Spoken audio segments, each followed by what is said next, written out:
Gas programme में चलो gas ICR का जो अभी हाल ही में एग्ज़ाम होना है, ठीक है, 4 और 5 तारीख में, तो उसके लिए कुछ इंपॉर्टेंट, जैसे पिछले शिफ्ट में हमने देखा कि वहाँ पर बहुत सारे आपको क्वेश्चन देखने के मिलने हैं वर्ल्ड हिस्ट्री से, ठीक, वर्ल्ड हिस्ट्री से जो प्रश्न करने हैं हमको वो आज हम करेंगे, क्योंकि यहाँ पे देखिए बहुत सारे प्रश्न आपके एग्जाम में वर्ल्ड हिस्ट्री से फंस रहे हैं। तो चलिए देख लेते हैं पहला प्रश्न।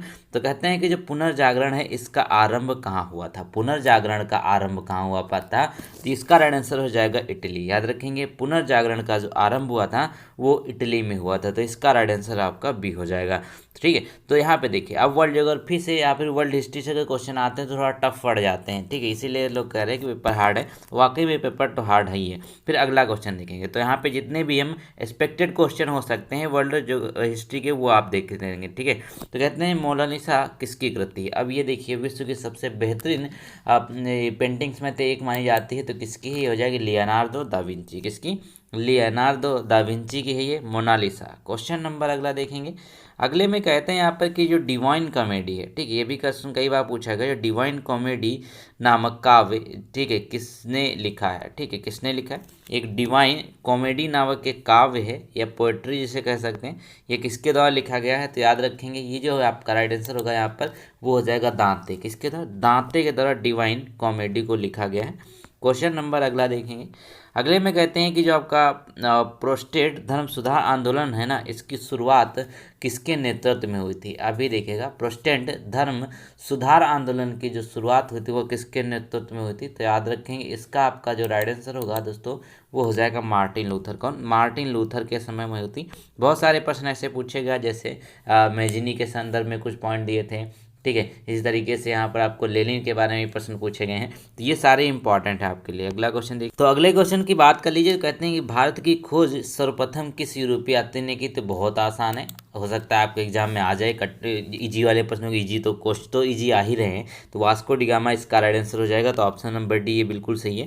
क्वेश्चन नंबर अगला देखिए, तो कहते हैं कि जो वास्को डी गामा है ना, ये कहाँ का निवासी था। अब निवासी पूछा जाएगा इसलिए क्योंकि अगर आप कंपटीशन एग्जाम की तैयारी करते हैं तो आपके लिए सबसे ज़रूरी होता है मॉक टेस्ट। मॉक टेस्ट देने से क्या होता है, आपको पता चलता है कि आपका कौन सा सेक्शन वीक है, और उसके साथ साथ यहाँ पर टाइम मैनेजमेंट भी होता है। तो यहाँ पे देखेंगे टेक्स्ट बुक का अगर आप पास लेते हैं तो इसमें आपको 32,000 प्लस मॉक टेस्ट मिल जाएंगे 450 एग्जाम के लिए। तो टेक्स्ट बुक की तरफ से डील ऑफ मंथ आ चुकी है, और इसमें आप देखेंगे कि आपको 39 रुपये ऑफ मिलेगा अगर आप हमारा कूपन कोड विकास यूज़ करते हैं, तो जो आपको 360 रुपये में 1 साल का पास मिलने वाला है टेक्स्ट बुक की तरफ से।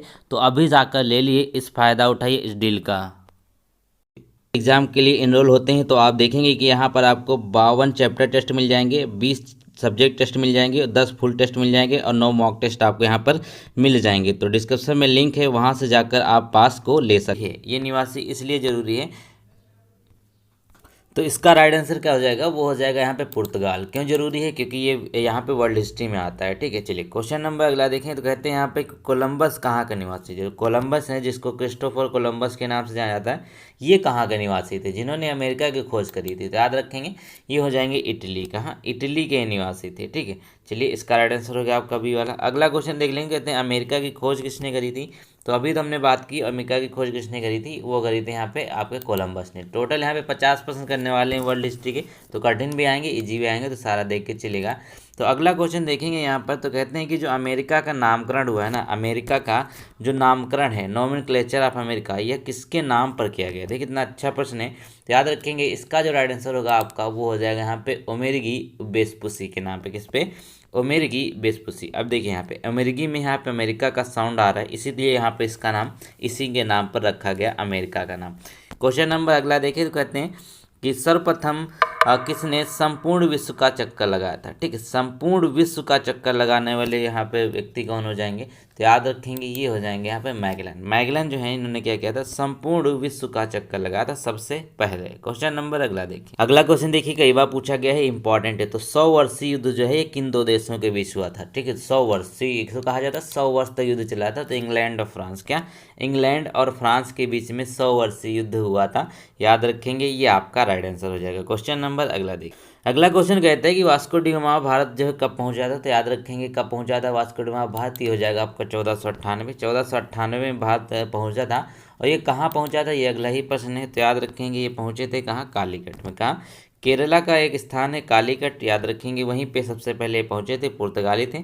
अगला क्वेश्चन देखिए तो कहते हैं कोलंबस ने अमेरिका की खोज कब करी थी। कोलंबस के द्वारा अमेरिका की जो खोज करी गई वो करी गई 1492 में। कब? 1492, इसका राइट आंसर हो जाएगा। ये यहाँ पे अमेरिका की खोज करी गई थी कोलंबस के द्वारा।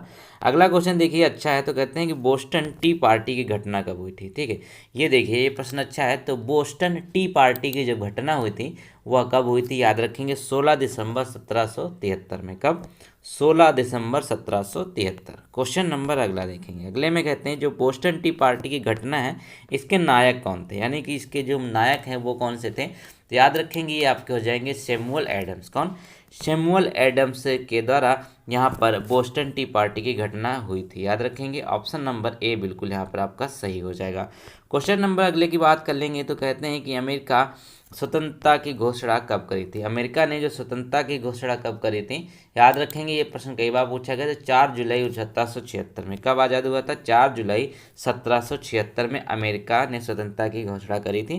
क्वेश्चन नंबर अगला देखिए तो कहते हैं कि जो पेरिस संधि है ना, पेरिस संधि, ये कब स्वीकार किया गया था। ठीक है, ब्रिटेन, पेरिस संधि द्वारा ब्रिटेन ने अमेरिका की स्वतंत्रता, क्योंकि ब्रिटेन ने अमेरिका पे भी राज किया, तो पेरिस संधि, ट्रीटी ऑफ पेरिस है ना, ब्रिटेन ने अमेरिका की स्वतंत्रता को कब स्वीकार किया? 1783 में। कब? 1783 में इसने इसको स्वीकार किया था। और अभी जो हमने इससे पहले बताया था कि जो इंडिपेंडेंस डे मनाया गया था वो कब मनाया गया था? 1776 में। क्वेश्चन नंबर अगला देखेंगे। अमेरिका से रिलेटेड प्रश्न इंपॉर्टेंट है। तो कहते हैं कि अमेरिका का जो नया संविधान है, जो यूएस कॉन्स्टिट्यूशन है, ये कब लागू हुआ था। तो ये लागू हुआ था 1789। कब? ये प्रश्न बन जाता है, तो 1789 में ये लागू हुआ था। क्वेश्चन नंबर अगला देखिए तो कहते हैं कि जो अमेरिकी स्वतंत्रता संग्राम है ना, इसके मूल नायक कौन थे। अमेरिकी स्वतंत्रता संग्राम के जो नायक हैं, जैसे अपने यहाँ क्या माने जाते हैं, बहुत सारे हैं, तो उसी तरीके से वहाँ के जो जॉर्ज वाशिंगटन है ना, ये स्वतंत्रता संग्राम के नायक माने जाते हैं, हीरो माने जाते हैं। याद रखेंगे, इसका राइट आंसर होगा आपका डी वाला, जॉर्ज वाशिंगटन। क्वेश्चन नंबर अगला देखेंगे। अगले प्रश्न की बात कर लीजिए तो कहते हैं कि जो फ्रांसीसी क्रांति है, ये तो बहुत ही इंपॉर्टेंट है। तो जो आपका फ्रेंच रिवॉल्यूशन है, फ्रांसीसी क्रांति, ये कब मानी जाती है? ये 1789 में। कब? 1789 में ही आपकी फ्रेंच रिवॉल्यूशन या फिर फ्रांसीसी क्रांति माना जाता है। क्वेश्चन नंबर अगला देखिए तो कहते हैं, बहुत अच्छे प्रश्न है, कि फ्रांस की क्रांति किसके शासन काल में हुई थी। फ्रांसीसी क्रांति जो है वो किसके शासन काल में हुई थी। तो याद रखेंगे लुई 16वें। कौन? उस समय जो थे वो लुई 16वें थे, और इन्हीं के समय में जो फ्रांस है उसकी क्रांति हुई थी। ऑप्शन नंबर इसका बी सही होगा। क्वेश्चन नंबर अगला देखिए। अगला प्रश्न तो बहुत ही इंपॉर्टेंट है। तो कहते हैं यहाँ कि मैं ही राज्य हूँ। ठीक है, मैं ही राज्य हूँ, या कथन किसने कहा था, देखिएगा। तो क्वेश्चन नंबर 23 का राइट आंसर क्या होगा, वो जल्दी से देखें। तो इसका राइट आंसर होगा लुई 14वां। क्या? लुई 14वें ने कहा था कि मैं ही राज्य हूँ। ये कथन है, बहुत फेमस है। अगला क्वेश्चन देखिए। क्वेश्चन नंबर 24 देखिए तो कहते हैं यहाँ पे कि वर्साय के शीश महल का निर्माण किसने कराया था। ठीक है, जो वर्साय का शीश महल है इसका निर्माण किसके द्वारा कराया गया था। तो याद रखेंगे ये आपके हो जाएंगे लुई 19वें। किसके द्वारा? लुई 19वें के द्वारा वर्साय के शीश महल का निर्माण कराया गया था। क्वेश्चन नंबर अगला देखिए तो कहते हैं जो शक्ति पृथक्करण सिद्धांत है, बेसिकली यहाँ पे जो सेपरेशन ऑफ पावर थ्योरी है, ये किसने दिया था। किसका? सेपरेशन ऑफ पावर थ्योरी ये किसके द्वारा दी गई थी। तो 25 का राइट आंसर होगा आपका, वो हो जाएगा यहाँ पर मॉन्टेस्क्यू के द्वारा। किसके द्वारा? मॉन्टेस्क्यू के द्वारा यहाँ पर सेपरेशन ऑफ पावर थ्योरी का सिद्धांत दिया गया था। याद रखेंगे ऑप्शन नंबर डी यहाँ पे सही होगा। क्वेश्चन नंबर अगले देखें। अगले प्रश्न की बात कर लीजिए तो कहते हैं कि सामाजिक संविदा है, ठीक है, द सोशल कॉन्ट्रैक्ट नामक पुस्तक किसने लिखी गई। ठीक है, सामाजिक संविदा या सोशल कॉन्ट्रैक्ट नामक पुस्तक जो लिखी गई है किसके द्वारा? रूसो के द्वारा लिखी गई है। रूसो बहुत ही फेमस व्यक्ति, इनसे प्रश्न आने की संभावना ज़्यादा है, तो रूसो इसका राइट आंसर हो जाएगा। इनकी बुक का नाम है सामाजिक संविदा। क्वेश्चन नंबर अगला देखिए। तो ये तो युद्ध बहुत ही फेमस है जिसका नाम है वाटरलू का युद्ध। ठीक है, बैटल ऑफ वाटरलू। यह युद्ध याद रखेंगे कब हुआ था। ये हुआ था 1815 में। इसके बारे में आगे चलकर डिटेल जानेंगे, तो 1815 होगा राइट आंसर। अगला क्वेश्चन देखिए, कहते हैं जो फ्रांस है इसमें जुलाई क्रांति कब हुई थी। फ्रेंच जुलाई रिवॉल्यूशन कब हुआ था। ठीक है, वो तो 1789 में हुआ था जो फ्रांस क्रांति हुई थी। अब यहाँ पे जुलाई में जो रिवॉल्यूशन हुआ उसको कब कहा जाता है? 1830 में। कब? 1830 इसको कहा जाता है, याद रखेंगे। क्वेश्चन नंबर अगला देख लीजिए। तो कहते हैं कि इंग्लैंड में गृह गृह युद्ध है या जो इंग्लिश सिविल वार है किसके शासनकाल में प्रारंभ होता है। इंग्लैंड की बात कर रहे हैं। जो गृह युद्ध है जो इंग्लिश सिविल वार है यह चार्ल्स प्रथम के समय स्टार्ट हुआ था। कब? चार्ल्स प्रथम के समय यह स्टार्ट हो गया था। ऑप्शन नंबर अगर अगला देखें तो कहते हैं कि गौरवपूर्ण क्रांति जो आपका एक तरीके से ब्लडलेस रिवॉल्यूशन है वो कहाँ की थी। ठीक है, गौरवपूर्ण क्रांति या जो ब्लडलेस रिवॉल्यूशन है वह कहाँ की है, वह याद रखेंगे इंग्लैंड में उत्पन्न हुई थी यह क्रांति।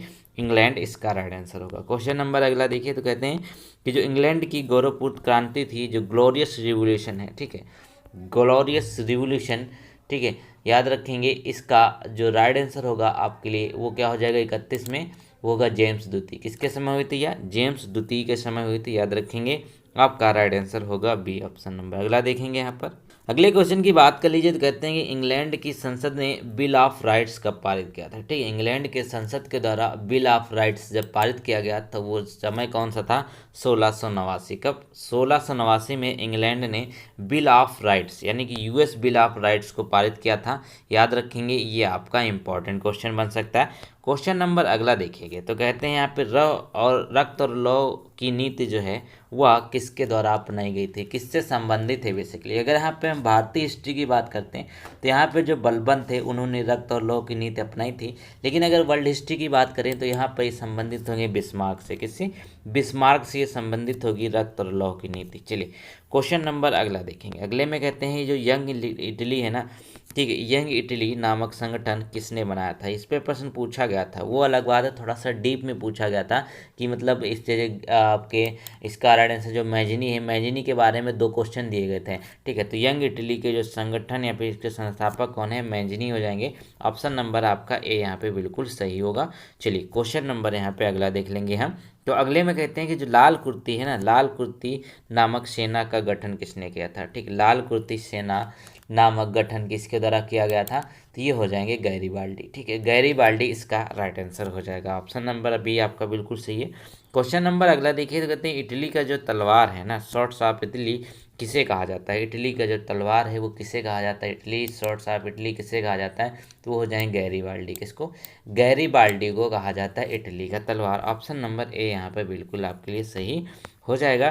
तो ये आपका हो गया ए नंबर। क्वेश्चन नंबर अगला देखेंगे तो कहते हैं कि इटली के एकीकरण का जनक यानी कि father of unification of Italy किसे कहा जाता है। ठीक है, इटली का एकीकरण का जनक, इटली के एकीकरण के जनक के नाम से किसे जानते हैं? वो हो जाएंगे मैजिनी। कौन? मैजिनी इसके राइट आंसर होंगे, याद रखेंगे। प्रश्न संख्या अगला देखिए तो कहते हैं इटली के एकीकरण का पैगंबर किसे कहा जाता है। ठीक है, प्रॉफिट ऑफ इंटीग्रेशन। ठीक है, क्या होगा? इटली के एकीकरण का पैगंबर किसे कहा जाता है? तो ये आपका राइट आंसर होगा मैजिनी। कौन? मैजिनी इसके राइट आंसर हो जाएगा। ये क्या? इटली का पैगंबर कहा जाता है इनको। क्वेश्चन नंबर अगला देखें। अगले प्रश्न में देख लीजिए तो कहते हैं कि जो प्रथम विश्व युद्ध है ना, इसकी शुरुआत कब हुई थी। प्रथम विश्व युद्ध की जो शुरुआत हुई थी सभी को पता होना चाहिए 1914 में हुआ था। 1914 में प्रथम विश्व युद्ध की शुरुआत हुई थी। क्वेश्चन नंबर अगला देखिए तो कहते हैं जो प्रथम विश्व युद्ध है ना उसके दौरान जो ध्रुवी राष्ट्रों का नेतृत्व था वो किसने किया था। ठीक है, इसमें जो राष्ट्र बटे हुए थे, 2 ग्रुप बने हुए थे, तो जो ध्रुवी राष्ट्र है ना उसमें नेतृत्व किया था जर्मनी ने। किसने? तानाशाह का साथ जो जगह थी जर्मनी ने किया था ध्रुवी राष्ट्रों का नेतृत्व। तो चलिए क्वेश्चन नंबर अगला देखेंगे। अगले में विश्व युद्ध के बाद वर्साय की संधि या ट्रीटी ऑफ वर्साइल्स कब हुई थी। ठीक है, प्रथम विश्व युद्ध के बाद जो वर्साय की संधि है वह कब हुई थी? याद रखेंगे 1919 में। कब? 1919 में इस संधि को किया गया था। आपका राइट आंसर होगा बी। क्वेश्चन नंबर अगला देखिए तो कहते हैं कि यहाँ पे रूसी साम्राज्य को राष्ट्रों का कारागार, ठीक है, रूसी साम्राज्य को राष्ट्रों का कारागार, प्रिजन ऑफ नेशंस किसे कहा जाता है। किसने कहा था रूसी साम्राज्य को? तो याद रखेंगे इसका राइट आंसर हो जाएगा लेनिन। किसने? लेनिन ने कहा था। ठीक है, याद रखेंगे। क्वेश्चन नंबर अगला देखें तो कहते हैं रूसी क्रांति। अब रशिया क्रांति की बात कर लेते हैं। तो रशियन रिवॉल्यूशन जब हुआ था वो हुआ था कब? वो हुआ था 1917 में। याद रखेंगे, इंपॉर्टेंट है ये भी। तो 1917 में रूसी क्रांति या फिर रशियन रिवॉल्यूशन के नाम से जानते हैं। क्वेश्चन नंबर अगला देखें तो कहते हैं किस क्रांति को अक्टूबर क्रांति के नाम से भी जाना जाता है। ठीक है, किस क्रांति को अक्टूबर क्रांति के नाम से जाना जाता है, तो याद रखेंगे आपको हो जाएगा रसिया क्रांति। इसको रूस की क्रांति को हम अक्टूबर की क्रांति के नाम से भी जानते हैं। ऑप्शन नंबर बी हमारा बिल्कुल सही होगा। क्वेश्चन नंबर अगर अगला देखें दोस्तों, तो अगले में कहते हैं कि रूसी क्रांति के दौरान चेका का गठन, यानी कि चेका का गठन, चेका फॉर्मेशन किसने किया था। रूसी क्रांति के गठन के दौरान चेका फॉर्मेशन किया गया था लेनिन के द्वारा। किसके द्वारा? लेनिन के द्वारा चेका फॉर्मेशन किया गया था। ऑप्शन नंबर ए यहाँ पे बिल्कुल सही हो जाएगा। क्वेश्चन नंबर अगला देखें तो कहते हैं कि किसने रूस में लाल सेना यानी कि रेड आर्मी का गठन किया था। ठीक है, रेड आर्मी का गठन किसने किया था, रूस की बात कर रहे हैं, तो ये हो जाएंगे टॉटस्की। किसके द्वारा? टॉटस्की के द्वारा यहाँ पर लाल सेना या फिर रेड आर्मी का गठन किया गया था। तो ऑप्शन नंबर यहाँ पे इसका बिल्कुल ए होगा। क्वेश्चन नंबर अगला देखिए तो कहते हैं द्वितीय विश्व युद्ध का आरंभ कब हुआ था। प्रथम तो हमने देखा 1914 में था। अब अगर हम द्वितीय की बात कर लेते हैं तो यह प्रारंभ कब हुआ था, तो याद रखेंगे 47 का राइट आंसर है आपका 1939। कब? 1939 होगा, नहीं ऑप्शन नंबर ए यहाँ पर आपके लिए बिल्कुल सही हो जाएगा।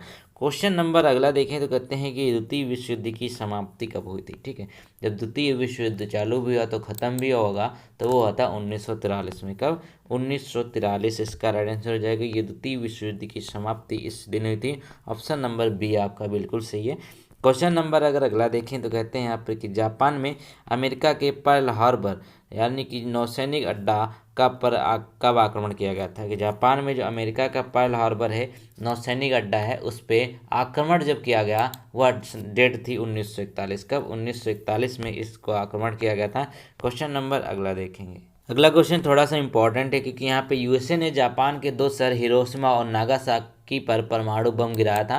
तो यह गिराया कब था? 1945 में। याद रखेंगे एक का नाम था यहाँ पे लिटिल बॉय, एक का नाम था फैंटम। याद रखेंगे दो परमाणु बम थे इस नाम के, जिनको हिरोशिमा और नागासाकी के ऊपर गिराया गया था। तो ये अमेरिका के द्वारा किया गया था जापान के ऊपर। तो याद रखेंगे ये आपके थे 50 क्वेश्चन वर्ल्ड हिस्ट्री के, जो आपके एग्जाम में पूछे जाने के चांसेस ज़्यादा हैं। 50 में से आप अगर अपना स्कोर बताना चाहें तो बता सकते हैं। उम्मीद है आपको इसमें हेल्प जरूर मिलेगी आपके आने वाले एग्जाम में। मिलते हैं नए वीडियो के साथ, तब तक के लिए थैंक यू सो मच।